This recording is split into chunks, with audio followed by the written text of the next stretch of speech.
Skull, Funk, and Draw with your host, Jim Mafu. Let's get weird and make some art.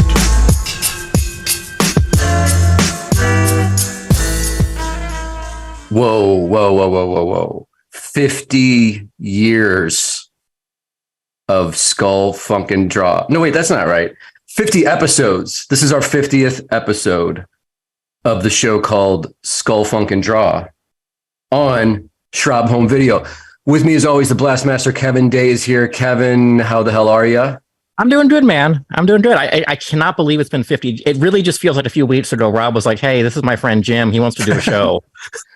Let's start a new thing. Yeah. It's crazy how quick time goes by. Dude, let's get into a thing, though. I want to do something very special for the show. And without further ado, we've never done this. We've never had a guest on the show. But there's a young man out there that I want to talk to and hang out with. And his name is Rob Schrab. Yo. Yes. Hell yes. Me. How you doing? Hey, how are you? 50 episodes. Thank you so much for providing such entertaining content for the station. Oh man, dude, thanks for having me. I mean, we've known each other since the 90s, so yeah. When do you think we first met? Like, was it in Chicago? It must have been. Where was it? Or was it St. Louis? St. Louis. Yeah, I was living in Kansas City, sending you my self-published Girl Scouts comics because I was a huge Scud fan. You were kind enough to write me back, like when people would write each other letters, and you said you liked my work. And then that was 95, 96-ish. And then in 96, I went to St. Louis for a Comic-Con, and I just so happened to set up right next to you and Dan. Yeah. And that was kind of the show where I got my big break. I got my first gig with Marvel Comics at that show, doing the weird Generation X Underground special. So, and then that led to me getting the Clerks gig with Kevin Smith in 97 at San Diego Comic-Con. And we also hung out at San Diego that year as well. You and Dan and Peter were all set up, and I went to dinner with you guys one night, and then eventually moved to Arizona, and you guys hired me. We worked on this bad boy together. Big crap scare. A little horror. This is from 97, dude. This is that was my creep show. That was my attempt at a creep show. Yeah, horror anthology. And but dude, you guys were you were one of the few independent publishers actually paying artists. So, like, not only was I getting... That's the only way to get people to do anything is to pay. Right. But, I mean, it was so great for me because, like, not only... I was doing so much at that time just for exposure because I was so hungry. But the fact that you guys were like, hey, you can write and draw whatever you want, and we will pay you actual money for your efforts. That was like it was so much money. I'm sure it was, like, so much. Like, crazy amount. I would be embarrassed to find out how much we paid you. No, at the time it was I was happy with the money and just the fact that, like, you guys were legit. That, like, you were one of the Fireman Press, I feel like, was one of the legit independent comic publishers of the 90s. Oh wow. And I mean, you guys definitely made your mark, man, because, like, my generation of comic artists, generations below us, about whatever, are still talking about Scud, and Scud made a big impact pop culturally. Thank you. You got to be happy about that, man. Oh yeah, definitely, man.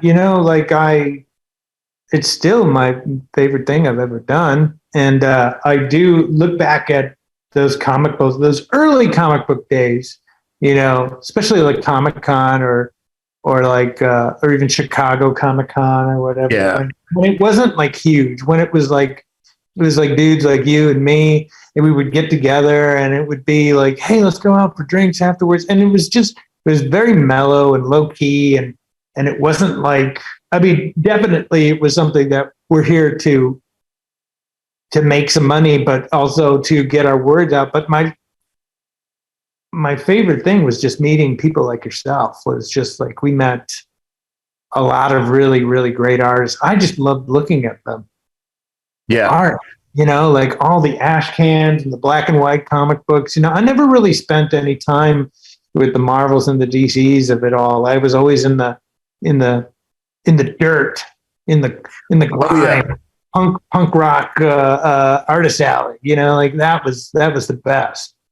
That was more my vibe as well. Did you grow up though as a kid, collect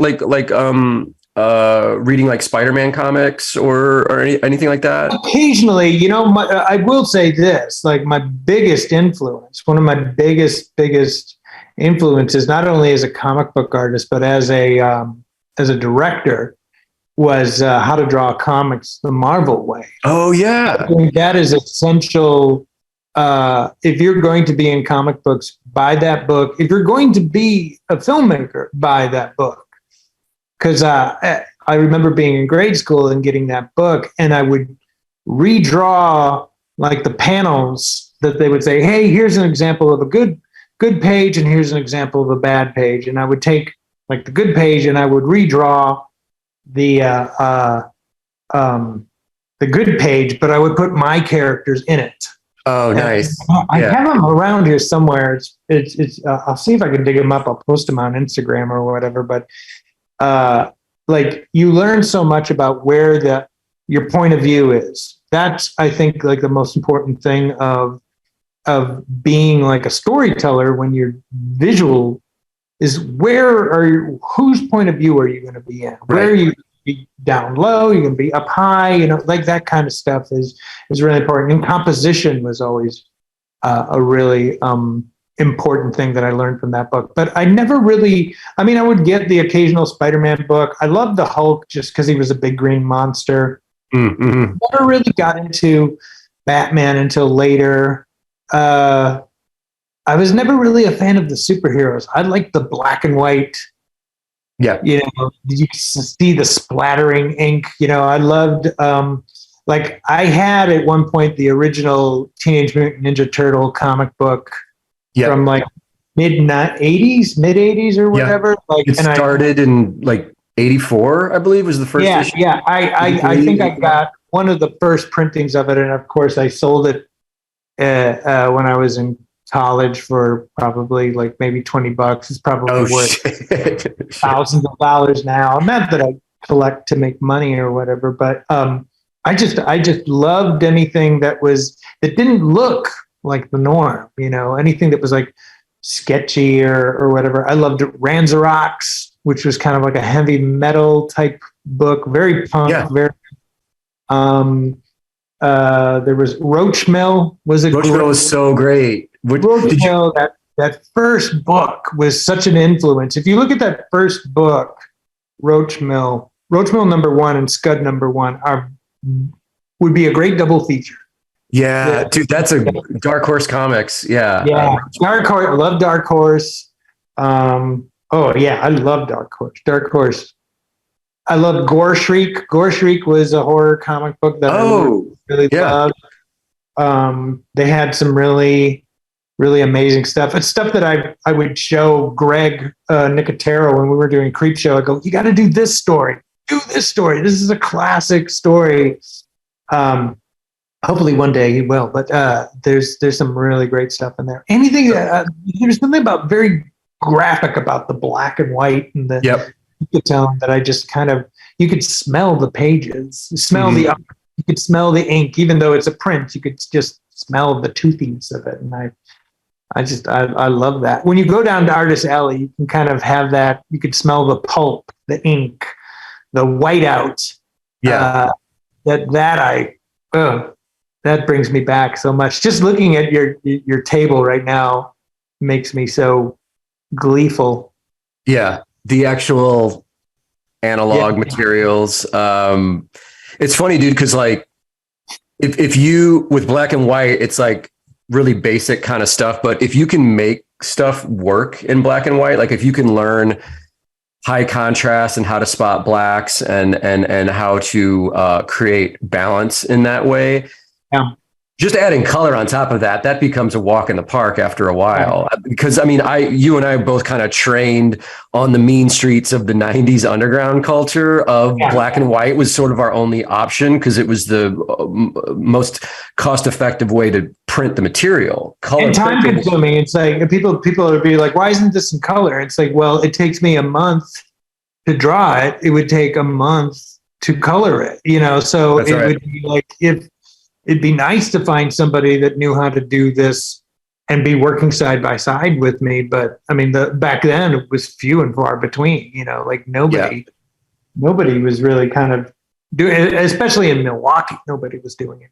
Oh yeah, man. You guys were like, I'm sure, pioneers in your community especially back then, man. If you told people you're like, yeah, my job is I create my own independent underground comic book. I mean, most people don't even know what those words are. They're just, they're like, but what do you do? What's your real job? What's your real job? And I'm like, oh, no, it's my real job.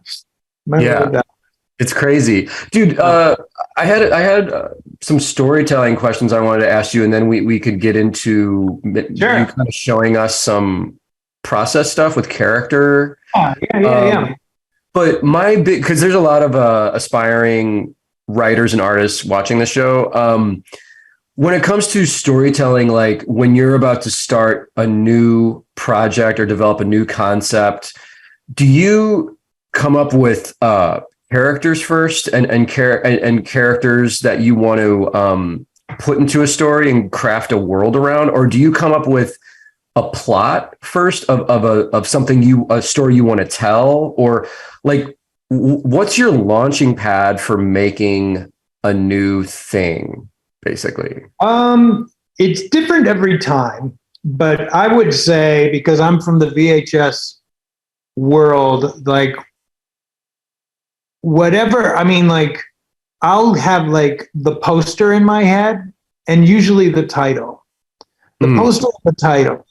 And then it usually goes the title, the poster, and then what's on the back of the VHS box, the log line of the story. If I can get those three, like for Monster House was like, the idea was like, oh, okay, I want to do a monster movie with kids. What about a house that was a monster? And then the title goes Monster House. And what I'll try to do, and this is me being like commercial, but also that's a part of the art, is whatever is the tone is the title is the pitch.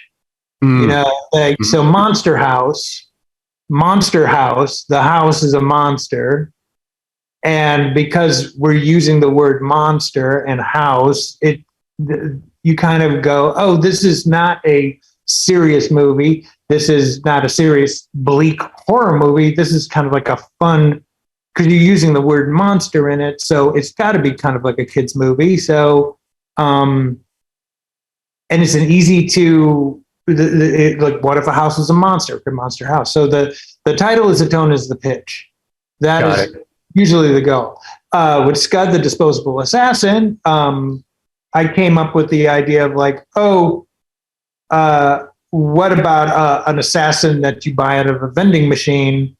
That came first, like an assassin that came out that you would buy out of a vending machine that you would program to kill somebody. It's a disposable assassin. So the idea of a disposable assassin came first, and then everything was like built around that concept to justify it. So like the title Scud themed like the name of a laundry detergent to me, like Zud or and it had something like that. So that's why Scud's got kind of like this Tide logo to it. And it was a very in-your-face pop art, commercial art, almost Andy Warhol-esque. There's a lot of like repeating images in the first issue that I was trying to emulate, like an Andy Warhol pop art kind of a style, because I was just so obsessed with commercial art and just media in general. Still am, but back then I was like going, I was like wanting to eat it sometimes.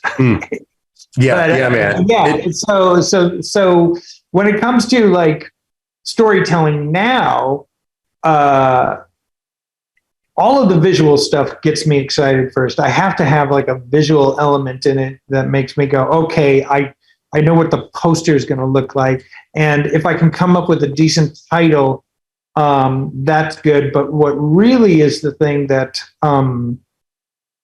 gets me clicked into it is the emotional component. Like, because Right.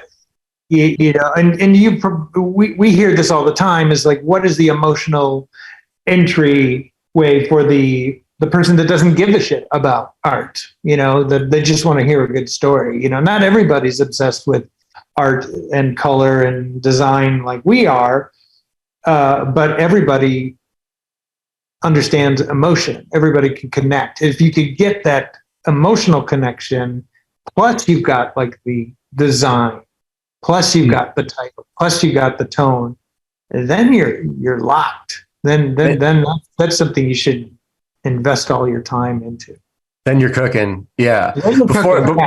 Before I forget though, I have to say, going back to Scud real quick, just having the one sentence pitch of, in this world, you can buy an assassin out of a vending machine. Just that one sentence, that one idea is a fucking brilliant idea. Yeah. I mean, you had to have been so excited about like, oh, well, this is what I'm doing. This is what I'm making. Like, this is incredible. You could pitch that to anybody and they'd laugh and they'd be like, wow, that's new. That's different. And it's like, it's almost 30 years now, and it still gets the same reaction it did back in 1994 of, oh my God. Yeah. You know, and the thing about it is, and you've experienced this, people go, how did you know it was going to work? It's just, you just know.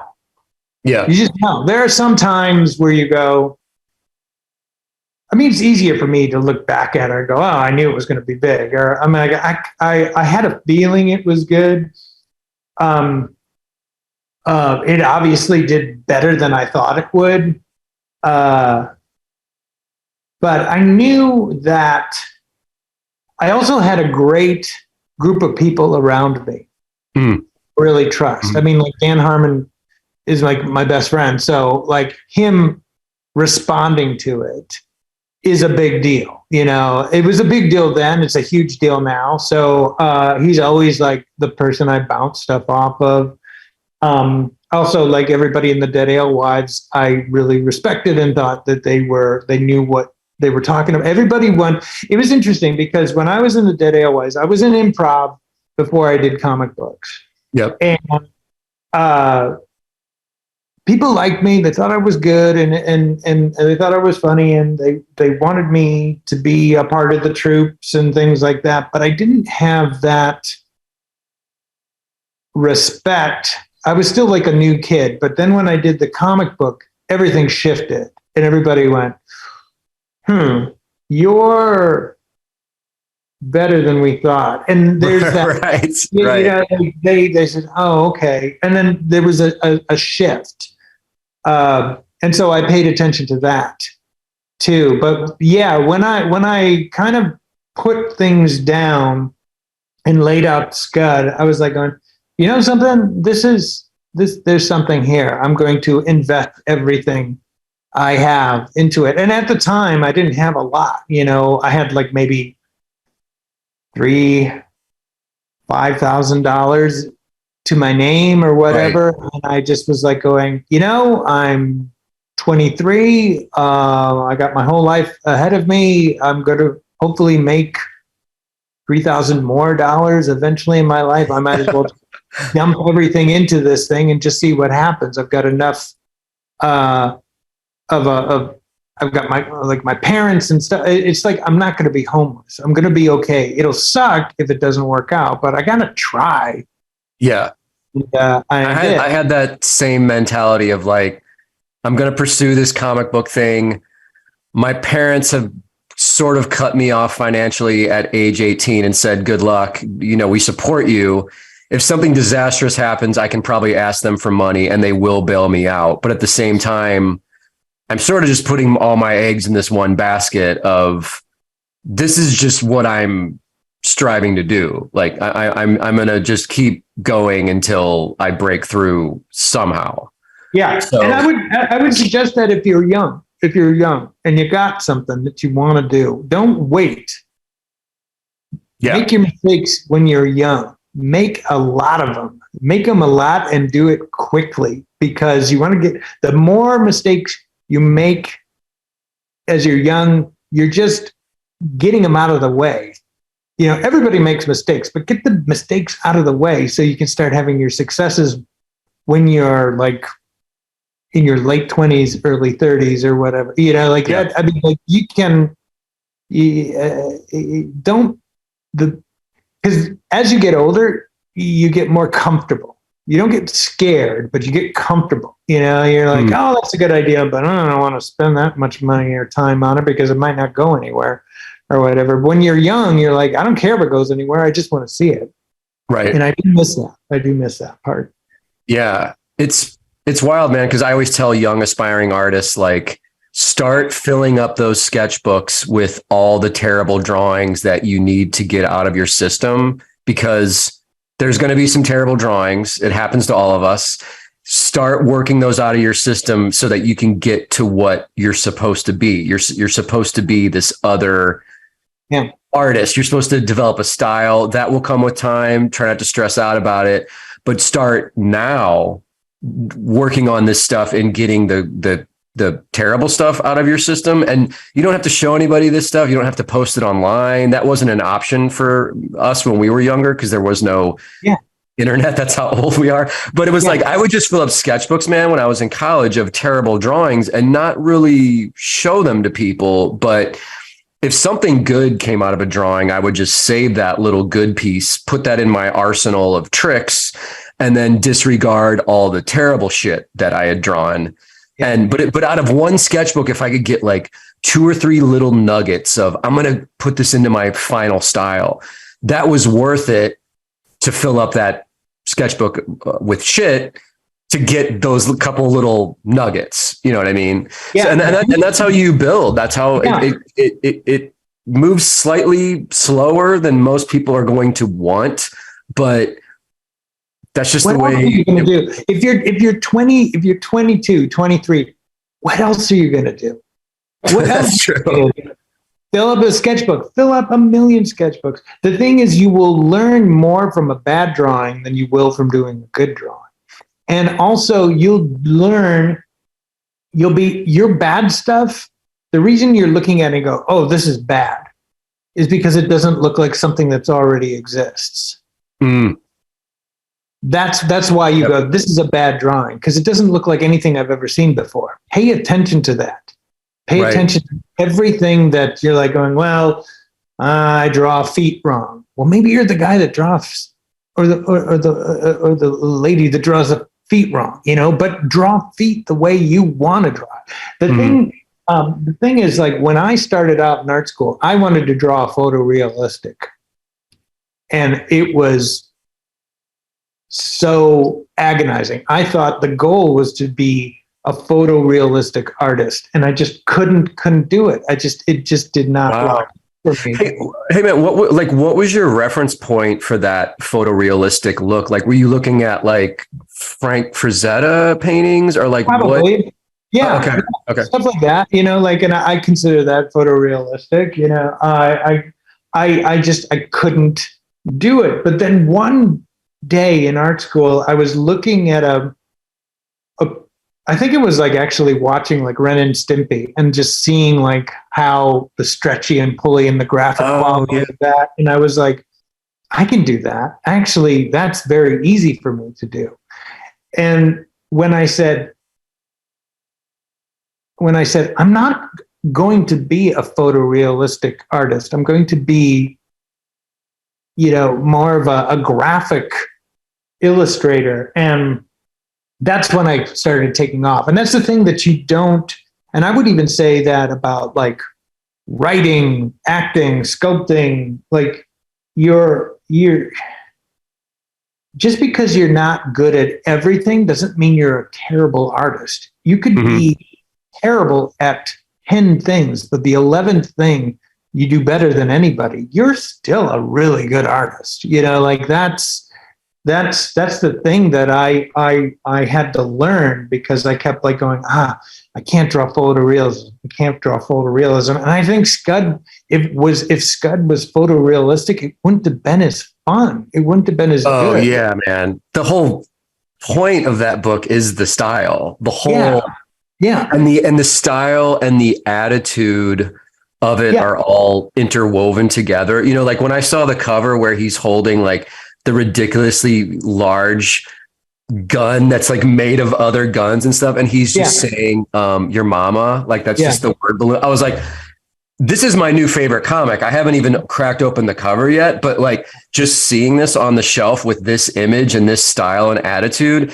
this is something that I have to own. Like this is calling me directly. Like whatever this is going to be fucking great, you know? Yeah. So, well, thank you. Yeah. That I, again, you know, I look back at that and I go, I remember drawing that and going, oh, this is going to do well. You just kind of know. You just kind of know. And when you don't, whenever you go, and usually because your first audience is yourself. Yeah. If you go, I love this. This is really fun. I'd put this on a t-shirt. I would wear this. I would cross the street and buy this.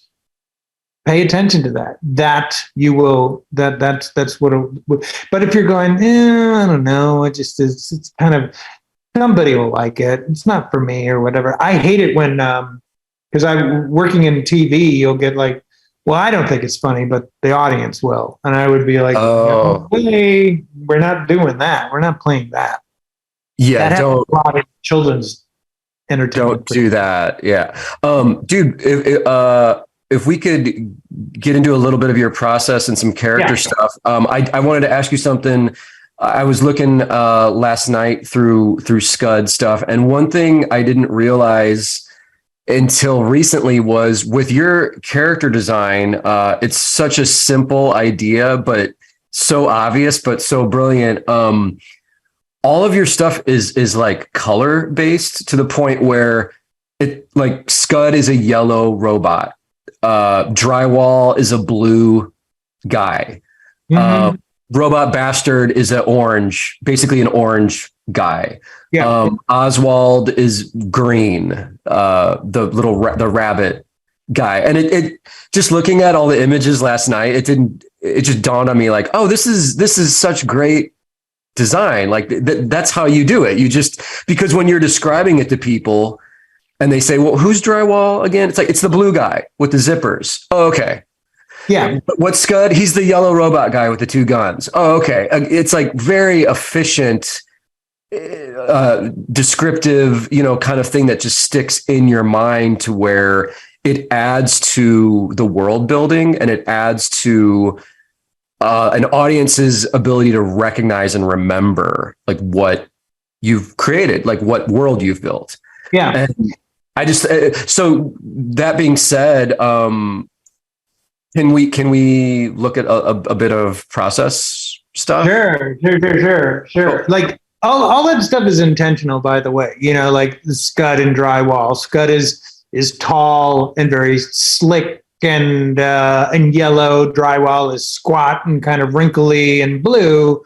And it's R2-D2 and C-3PO. I mean, like, Drywall has all like these little arms that come out and grab stuff, and it's kind of like an all-purpose gadget machine and doesn't speak English, but right.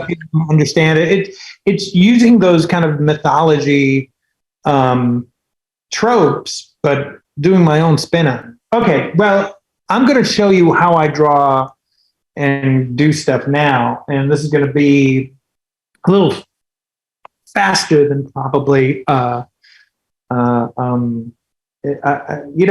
love to be able to do this again, you know, at some point and show something from the ground up. I'd love to go through like, okay, I'm going to do a VHS box. Wow. Yeah. My VHS first Rob home video. Like, unfortunately, that would take several times because it is a long, belabored process. But right now, this is just part one then of a 23 volume set of videos that we'll be doing. So this is what I've been doing lately, and this is what I will do in Rick and Morty. Like I'll have like my sketchbook out, and I'll be doodling while we're pitching stories, and whatever, and I'll like sketch up something. And so I've been like drawing this guy. This is just a face. This is just like a creature design. Awesome.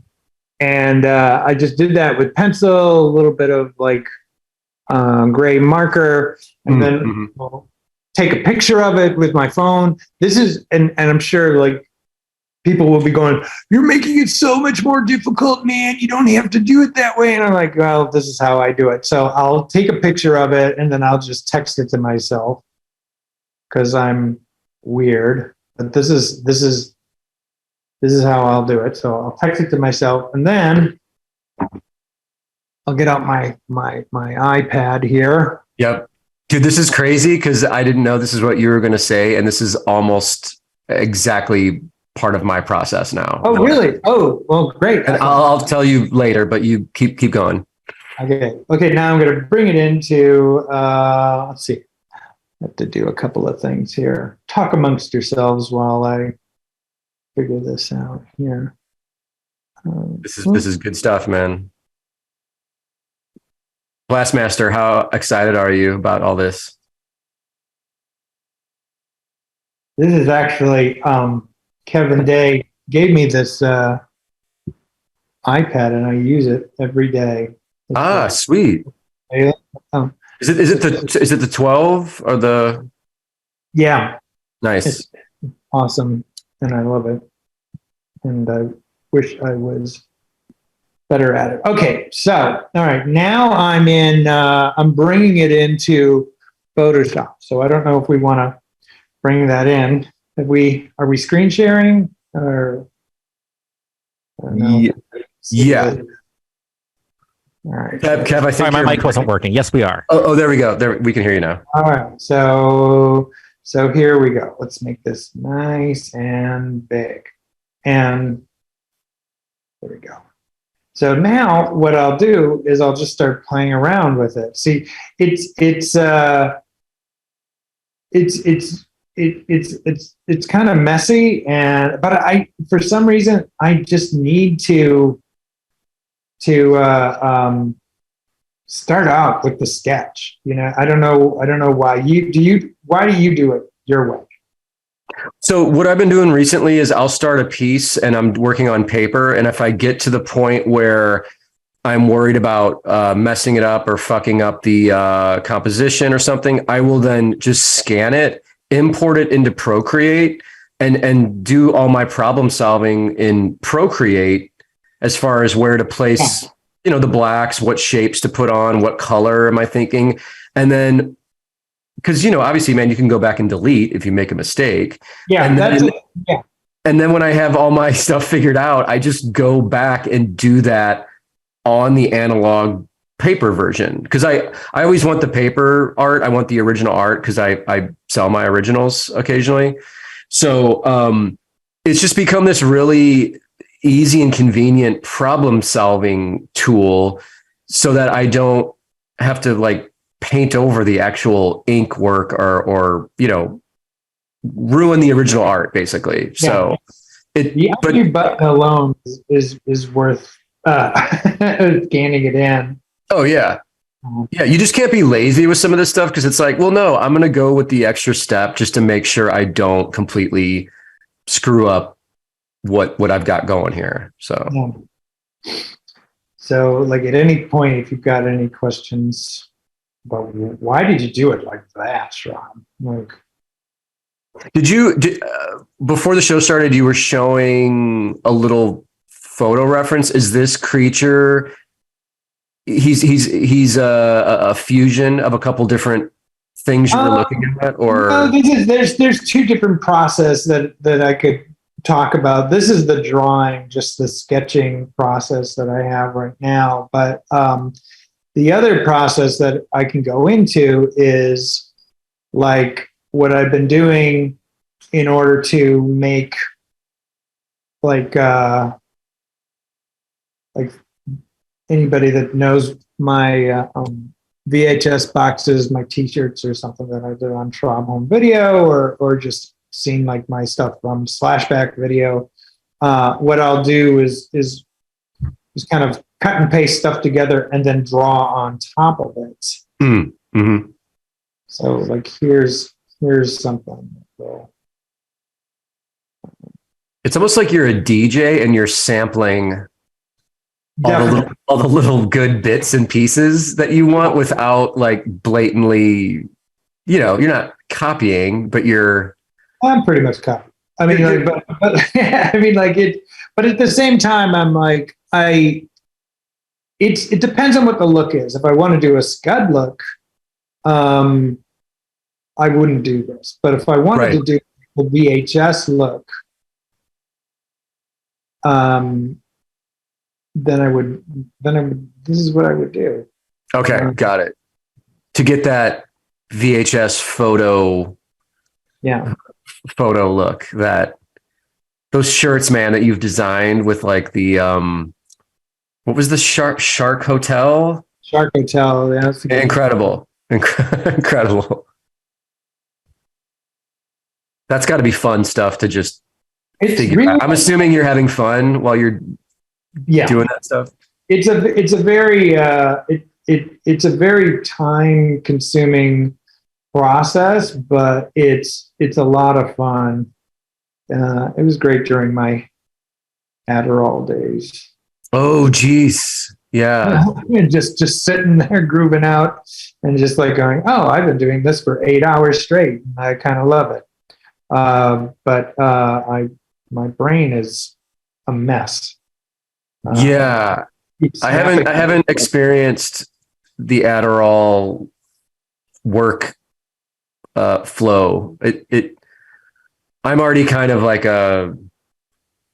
not high strung, but I already do my work. Like I feel like I have a good groove going. I don't need to introduce like. You're good. I don't do it anymore either because eventually it just kind of ruins your brain and your eyesight and your hearing. And oh no shit! It affects. Gets into you. I mean, for me, that's how it was. Is I got my eyesight went pretty bad, and then my hearing, I've got tinnitus really bad. I think I'm pretty convinced that Adderall did that. Oh shit! Yeah. Dude, when you were like before the Photoshop era, were you with your comics and your stuff back in the day? Were you ever shooting your own photo reference? Sometimes I had a Polaroid camera that I would like if I needed to do like any kind of like gesture, I would take a picture of somebody doing it, or most of the time just me. Hands would really be the thing that I would do the most, but not nearly enough, I would say. Okay, yeah, dude, hands are still one of the most complicated things. It never gets easier. Like I often just shoot photo reference of my own hands for stuff, and obviously it's so easy with either the phone or the iPad or whatever, just to do that. But this, I'm gonna. This is. We can talk more about this, but I'm gonna bail on this because this is a time-consuming process, and this is actually probably going to be more interesting. And we were talking a little bit about this before, but I want to again thank you for allowing me to be on the show and just draw, because lately it's been very difficult for me to just do it, and I'm sad and kind of heartbroken by that, because I used to love drawing and now I'm a little scared of it, to be honest. Yeah. Do you find like if you're in writing creation mode, does that kind of take over everything with you? And to draw, then you would have to kind of like switch a gear in your head to, okay. Yeah.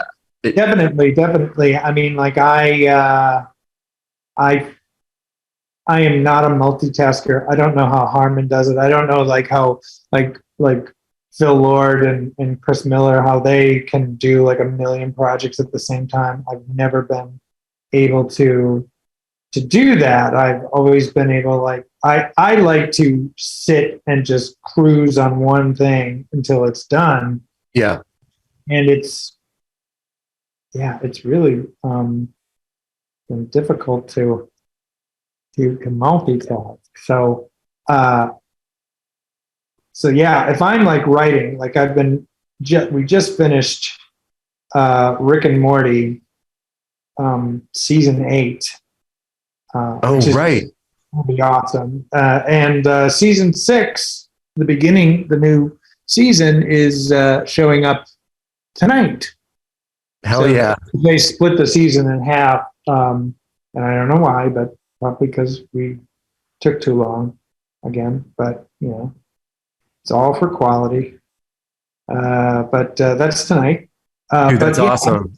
I've been writing a lot, and when I'm writing, it's hard to draw. But like the editing on the weekends is pretty fun, and that's when we started working together on the primitive CGI theater. Yes. Do more of those because it seemed like people liked it, right, Kevin? People like it. The mic situation still not happening. Let's try it now. Can you hear me now? Oh, there we go. Yeah. There we go. Yeah. Yes, people are really, they love it. I love that too. I'm amazed at what you put together, you guys. Yeah, it's Rob, I owe you more music for that, by the way. But I wanted to ask both you guys, like, where are you just doing deep dives for that material? Like, where are you finding this shit? Well, I love, and Kevin does too, like old school, like CG video effects. Like I love Scanimate. I love any kind of primitive, like vector graphic looking things.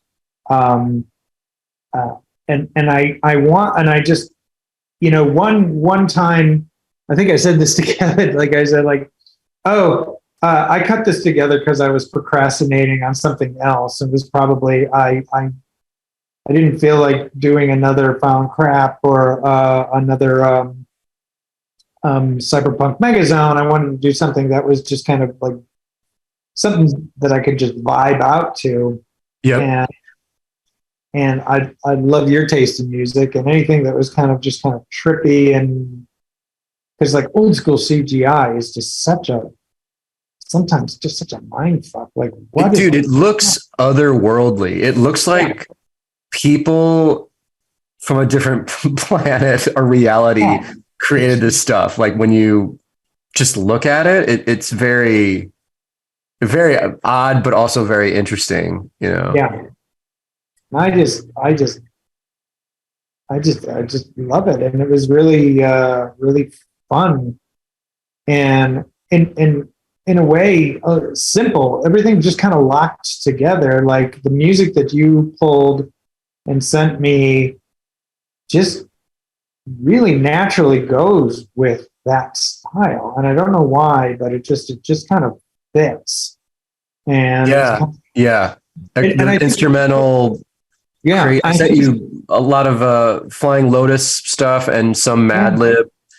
Mad Lib stuff is great. Yeah, that's really he's so good, dude. I play his stuff on this show all the time, but he just is a guy who is into that analog, dusty sample where like the cracks and the pops of the vinyl are still in the music, and he just really, really knows how to put interesting, weird, bugged out shit together. And then when you put that on top of like these crazy visuals that you guys are finding, it becomes like some wonderful art experiment or something. I don't know, but I don't know how it works out, but it just kind of really, it just kind of snaps together. It blows my mind sometimes when I'm like looking at it, and I'll go like, I just put the music underneath it, and for some reason, it's just in time. Mm-hmm. Just like things just click in. So, and I don't know if it was because back then, when they were cutting the video effects, that they were like aware of doing it in 4/4 time or whatever, and it just kind of fits the music. But that type of music in particular fits so well because of the dusty pops. Yeah. You know, of the samples and the repetition, and it's primitive, and it seems more natural. I don't know. I wanted to kind of recreate the kind of stuff I would watch on public television growing up. Like you're back in Mayville, Wisconsin, and you're just like, can't sleep. What's on PBS? And there'd be some weird Alive from Off Center kind of programming going on, and you would just like be so focused on it, and you'd be in a room full of people just staring at the TV, and no one would be saying anything for an hour. You'd just be like, totally, it's really,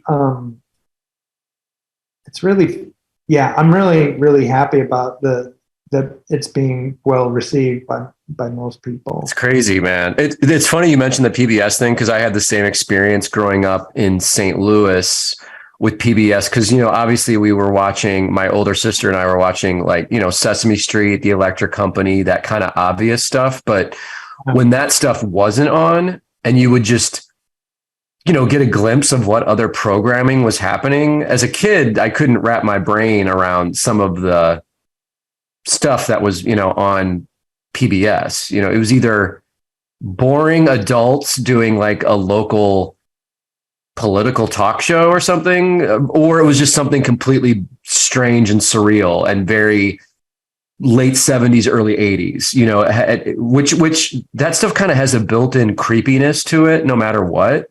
Yeah. Do you know what I mean? Like, a lot of the stuff you guys reference on Schrab Home Video, a lot of the, I love clips with like Halloween shows where you're showing old local horror hosts, anything like that has like that built-in analog, which it just creates its own weird vibe by default. You know, it's like, it can't help but be strange. And there's something comforting about that. You know, super comforting is a good word for it. I think it's, yeah, I don't know. There's something, I don't know how to explain it. I sound like an idiot, but it's just, it feels homey. Yeah. That it feels like, I feel at home while watching this or something.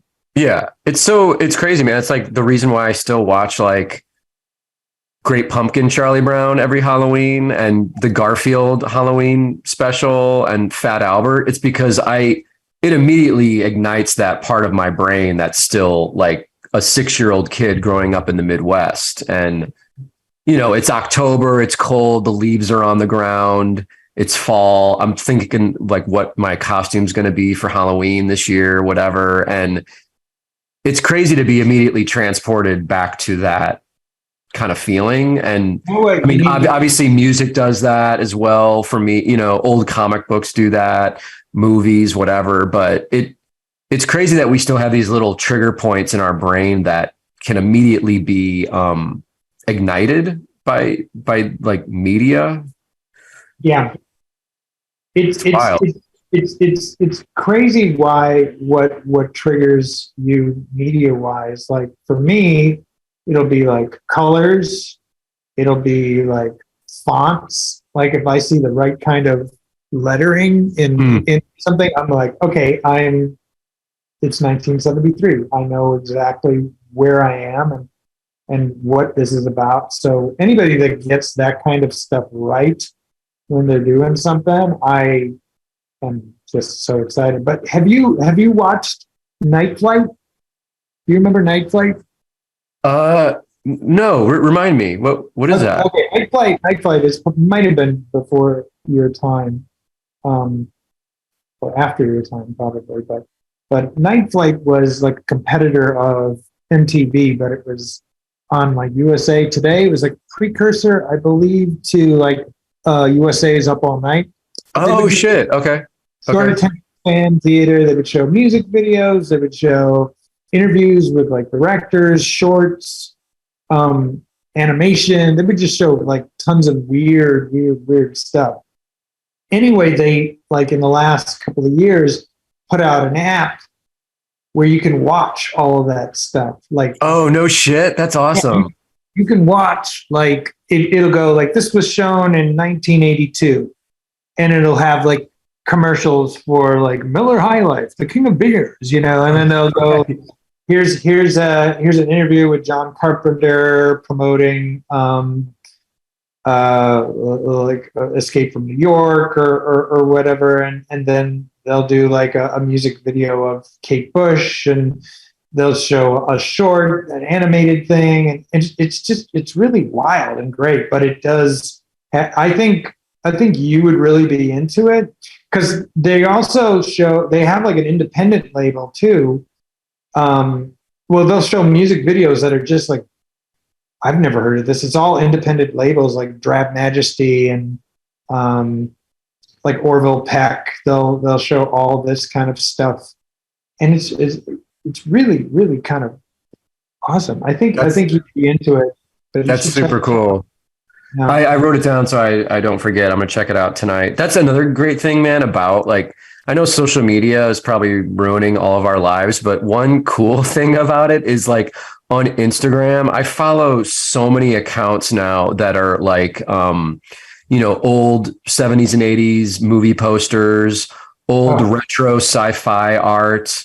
There's a guy who's doing an account of just all like Japanese movie posters, versions of American and Western stuff, but the Japanese versions where you get all the gorgeous, Japanese text, and they're weird remixes of like the poster art, and that kind of stuff for me as a visual maker. That's all very like inspiring, and it's kind of like what you just mentioned with like, you're not just paying attention to the art and the drawing, you're paying attention to the fonts, the lettering, the design, the color choices, and that, honestly, man, I'm screenshotting stuff and just stealing it and putting it into my own work, like as far as like color, design, like those kind of ideas. I'm not blatantly stealing other people's work. You guys know what I mean.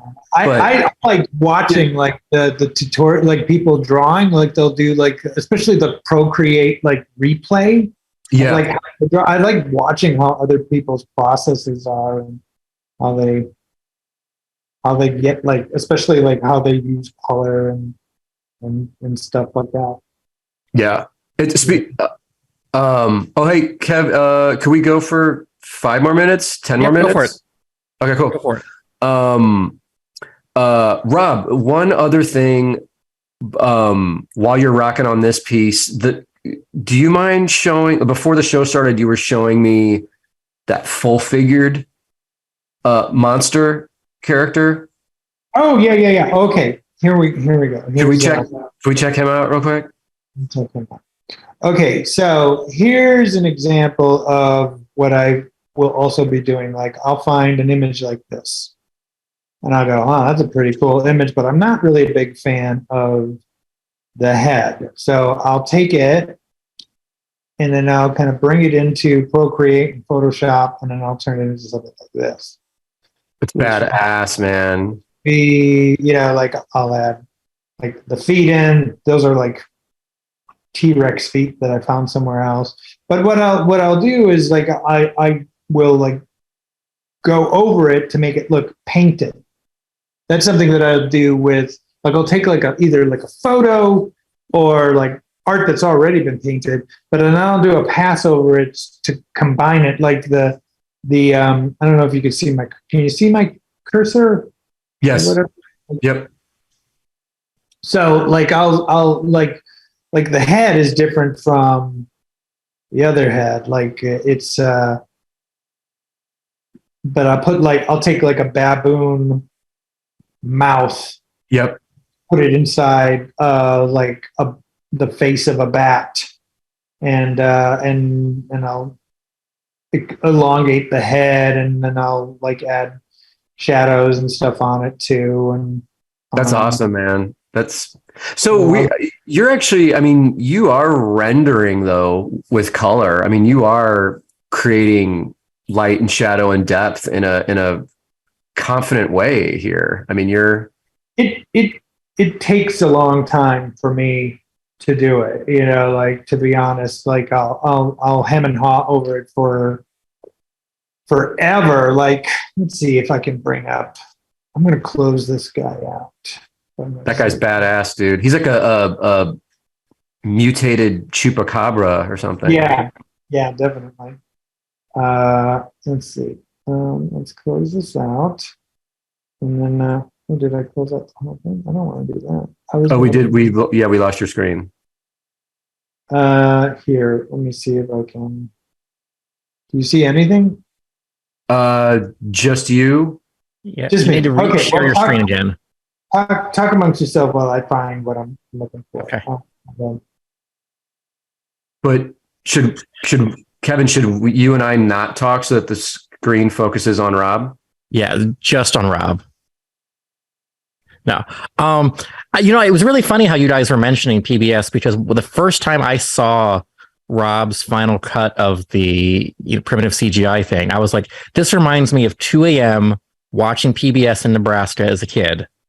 That was absolutely, and me and Rob never mentioned that before. And the fact that both of you said the same thing, I was saying the same thing too. I wonder if that's just a uniquely Midwestern PBS experience, because I don't ever remember anyone else mentioning this before. Yeah.